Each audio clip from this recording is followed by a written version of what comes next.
मैं business consultant आपका स्वागत करता हूं। आज मैं बात करूंगा कि हर एक बिजनेसमैन बिजनेस तो कर रहा है, हर एक व्यापारी बिजनेस कर रहा है, लेकिन वो अपना प्रोडक्ट सेल नहीं कर पा रहा है क्योंकि बिजनेस की मेन रूट सेल है।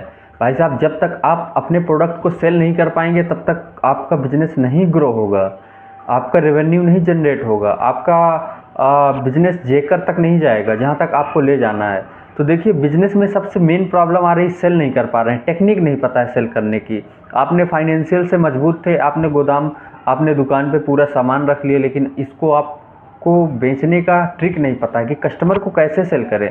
कस्टमर तो आता है लेकिन वो आपसे रेट पूछ के आपके कंपटीटर के पास चला जाता है, या फिर आप खुद अपने प्रोडक्ट की नॉलेज नहीं रख पा रहे हैं जिससे आप कस्टमर को सही से सेटिस्फाइड नहीं कर पा रहे हैं, इसलिए कस्टमर नहीं ले रहा है, या फिर कस्टमर आके रेट पता करके आपके कंपटीटर के पास चला जाता है लेने। तो ऐसी बहुत से प्रॉब्लम आ रही है, हर एक व्यापारी को प्रॉब्लम आ रही है जो अपना बिजनेस ग्रो नहीं कर पा रहा है। तो कुछ मैं आपको ऐसी ट्रिक बताऊंगा जिससे आप बहुत तेज़ ग्रो करेंगे। हर बिजनेस इतना तेज़ ग्रो होगा कि कस्टमर आएगा खाली हाथ तो कभी जाएगा ही नहीं। वो भले ही छोटा सा ही प्रोडक्ट क्यों ना लेके जाए, लेकिन आया है तो वो लेके ही जाएगा। कस्टमर देखिए, आपके पास आया है ना, तो कस्टमर को कुछ नीड है, इसीलिए कस्टमर आपके पास आया है। या फिर आप कस्टमर को सही से गाइड नहीं कर पा रहे हैं, सही से आप रिलेशन बिल्ड नहीं कर पा रहे हैं, इसलिए कस्टमर आपसे सामान नहीं ले रहा है, आपका प्रोडक्ट नहीं ले रहा है। तो देखिए, बहुत छोटी छोटी ट्रिक है, मैं आपको बताऊंगा। अब पूरा का पूरा सोल्यूशन एकदम आपको मिल जाएगा बिजनेस से रिलेटेड, क्योंकि बिजनेस की मेन रूट सेल है। जैसे जब तक रूट नहीं मजबूत होता है तब तक फल नहीं आते, इसी तरह बिजनेस की मेन रूट सेल है। जब तक आप सेल नहीं कर पाएंगे तब तक आपका रेवेन्यू नहीं होगा, और जब तक रेवेन्यू नहीं होगा तब तक आपका बिजनेस ग्रो नहीं होगा। तो ग्रो करने के लिए सेल बहुत ज़रूरी है। पहले टिप्स आपको दे रहा हूँ कि जैसे कोई कस्टमर आपके पास आता है तो कस्टमर से रिलेशन बिल्ड करना बहुत ज़रूरी है। कस्टमर से आप बात करिए डायरेक्ट, आप डायरेक्ट कस्टमर से ये मत बताइए कि कौन सा प्रोडक्ट लेना है।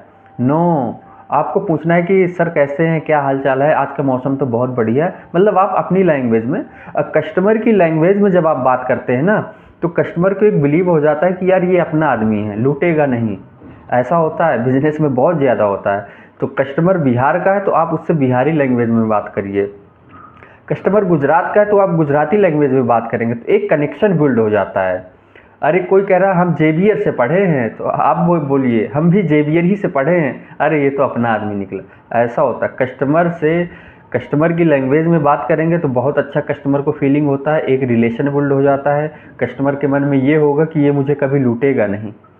और सेकंड में क्या है, जैसे कोई कस्टमर आया ना, तो कस्टमर आया तो कस्टमर से जब आप बात करेंगे ना, तो बात करते करते भी कस्टमर का आपको रेवेन्यू का पता चल जाएगा कि ये कस्टमर कितने तक का प्रोडक्ट ले सकता है, तो रेवेन्यू का पता चल जाता है। अब जैसे कोई कस्टमर आता है, आप हमेशा बड़े प्राइस निकालिए, छोटे प्राइस आपको कभी नहीं निकालना है। छोटा प्राइस आपको बचा के रखना है, इसलिए बचा के रखना है क्योंकि ये लास्ट अपॉर्चुनिटी आपके पास है। बाई चांस कस्टमर नहीं लिया, उसका बजट नहीं है, तो छोटा वाला प्रोडक्ट लेके चला जाएगा। लेकिन आप सारे प्राइस निकाल देते हैं तो कस्टमर जाता है तो फिर आपके पास कोई ऑप्शन नहीं रहता है, आपको दिखाने के लिए कस्टमर के पास कोई ऑप्शन नहीं रहता। इसलिए आप सबसे पहले बड़ा वाला प्राइस निकालिए, बोलिए सर ये तो इसको तो बड़े बड़े लोग खरीदते हैं, ये तो आपके बस का है नहीं। तो कस्टमर को लगे कि यार मेरे बस का नहीं है, इस बंदे ने बोल कैसे दिया।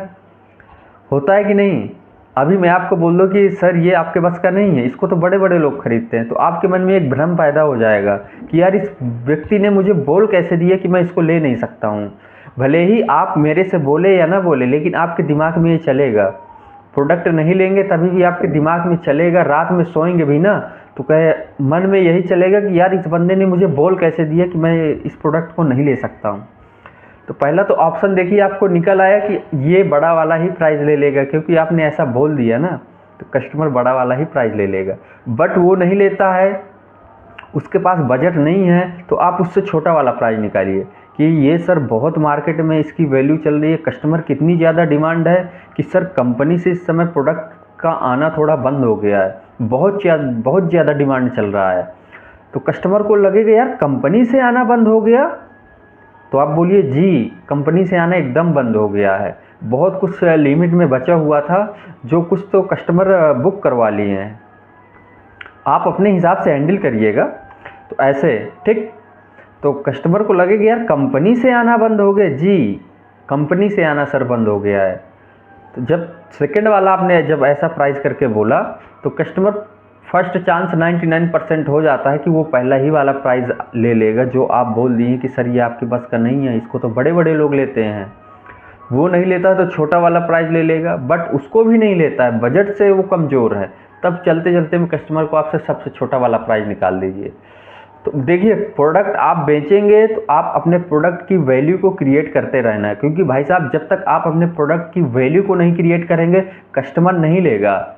आज पानी भी बिक रहा है ना, तो उसको वैल्यू क्रिएट किया गया है, तब आज पानी मिल रहा है, पैसे में बिक रहा है। नहीं तो पानी तो फ्री है, हर जगह है पानी। भाई साहब गर्मी है, हर जगह आपको घड़े में पानी देखने को मिलेगा, जाइए पीजिए। लेकिन लोग पैसे से क्यों पानी लेके पीते हैं?